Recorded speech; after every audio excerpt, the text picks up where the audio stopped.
Most people spend their lives trying to become comfortable, and I'm choosing to do the opposite. At 33 years old, I could upgrade my lifestyle. I could buy a newer vehicle. I could spend more money. I could make life easier. But instead, I'm intentionally choosing discomfort. And there's a reason for that, because I've realized that comfort is often the thing standing between people and freedom, between where they want to be and where they currently are now. If you're new here, my name is Mario, and this is the Carless Millionaire. This channel isn't about looking rich, it's about building freedom. And for me, freedom means owning my time, having options, and creating a life that isn't controlled by debt, payments, lifestyle inflation. And one of the biggest lessons I've learned is that freedom often requires temporary discomfort. The trap of comfort. Most people think comfort is the reward. Get the promotion, buy a nicer car, upgrade your apartment, spend a little more because you got that promotion and you earned it.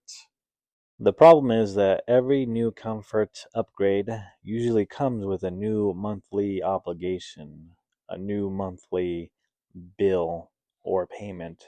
New monthly obligations such as a bigger payment, higher insurance, more maintenance, and more pressure to maintain these things. Not only is there pressure to maintain these items, but there's also pressure to acquire complementary items to go with your brand new purchase. There's a phenomenon called the Diderot effect, founded by a French philosopher, Denis Diderot. It's a psychological and social effect where when you acquire a new possession, it triggers a spiral of consumption, leading you to buy more things to match the new item. It explains how one purchase can snowball into a chain reaction of upgrading your lifestyle. The origin story of this is Mr. Denis Diderot lived in poverty his whole life until the Empress Catherine the Great of Russia bought his whole library, and suddenly he was wealthy. With his newfound wealth, he bought a luxurious robe, and when he took that luxurious robe home, it looked out of place. His furniture looked crappy, his desk looked crappy, his rug was out of whack, and he said, "Oh man, I gotta make sure everything matches my robe here." So he went on a spending spree and replaced all his furniture so it can match the quality of his new robe. He ultimately went into debt, and he was quoted to say, "I was the absolute master of my old robe, and I have become a slave to my new one." So eventually, people become trapped by the lifestyle that they created. They don't own the lifestyle owns them, just like the robe owned Mr. Diderot. And that is exactly what I want to avoid. Now, what am I delaying exactly?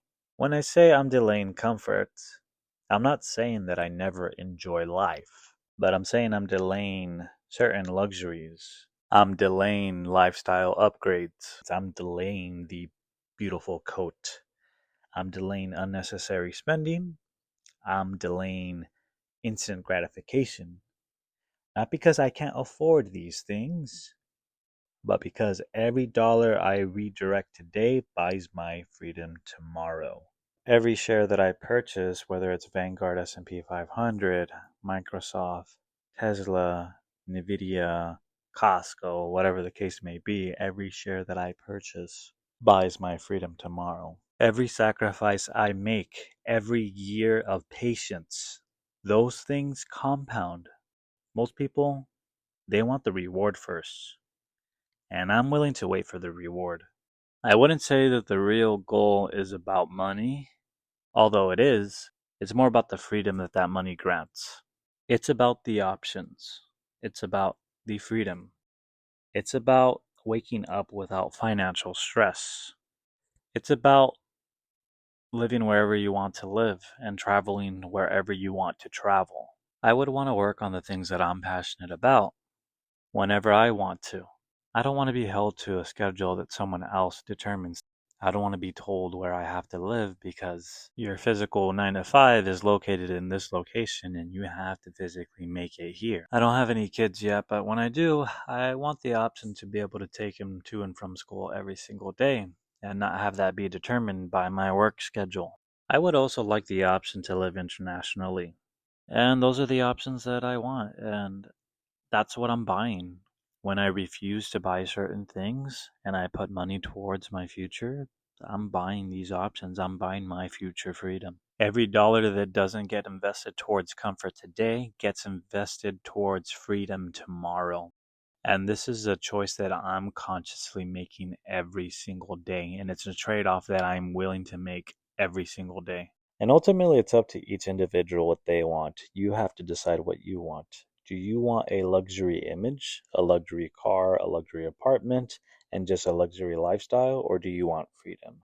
For me, I prefer freedom, and freedom requires sacrifices that most people never see, that most people aren't willing to do. People will think you're crazy. One thing that I've learned is that when you choose a different path, people won't always understand. Some people will think you're cheap. Some people will think you're missing out. Some people will think you're sacrificing too much. And maybe, just maybe, they're right. But every major goal requires trade offs. You can't spend every dollar and invest every dollar. You can't maximize comfort and maximize freedom at the same time. Eventually, you have to choose. You have to pick one. And I have chosen freedom. Now, the truth is, I'm not delaying comfort forever. I'm not going to be uncomfortable my whole life. I'm delaying it until it no longer costs me my freedom. And that's a very different thing.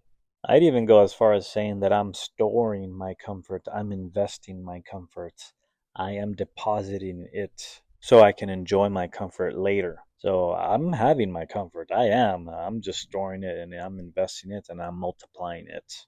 So if you ever felt behind because your friends seem to be upgrading faster than you are, remember this. Not every sacrifice is a setback. Sometimes it's an investment in a future version of yourself. And for me, that's a trade I'm willing to make. Thank you for watching. If you're building wealth without trying to look wealthy, consider subscribing to the Carless Millionaire YouTube channel. This channel follows my decision, follows my journey to becoming a millionaire without owning a car. Not to be extreme, not to be cheap, but to be intentional and to sacrifice now so I can have my comfort later. If you like this video, then I highly recommend you check out my last video where I talk about the ugly trade-offs of building wealth. And don't forget to give this video a thumbs up, smash that like button. I'd greatly appreciate it. Until then, I'll see you next Tuesday with a brand new video.